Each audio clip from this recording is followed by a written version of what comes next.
তুফান, খুব ভয় পাইছি রে।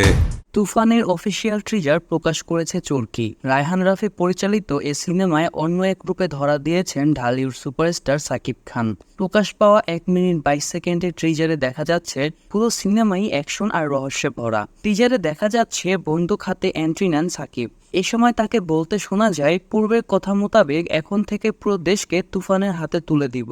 পূর্বের কথা মোতাবেক এখন থেকে পুরো দেশকে তুফানের হাতে তুলিয়া দেব।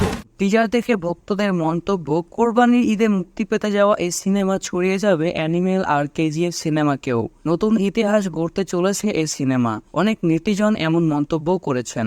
মুক্তি প্রতীক্ষিত এই সিনেমার কেন্দ্রীয় চরিত্রে অভিনয় করেছেন ঢালিউড সুপারস্টার সাকিব খান। সাকিব খানের বিপরীতে আছেন কলকাতার নায়িকা মিমি চক্রবর্তী ও বাংলাদেশের মাসুমা রহমান নাবিলা। গুরুত্বপূর্ণ চরিত্রে দেখা গেছে দুই বাংলার জনপ্রিয় অভিনেতা চঞ্চল চৌধুরীকেও। সিনেমাটি আসন্ন কোরবানির ঈদের আনন্দ আরও বাড়িয়ে দেবে বলে মনে করছেন সিনেমা বোদ্ধারা।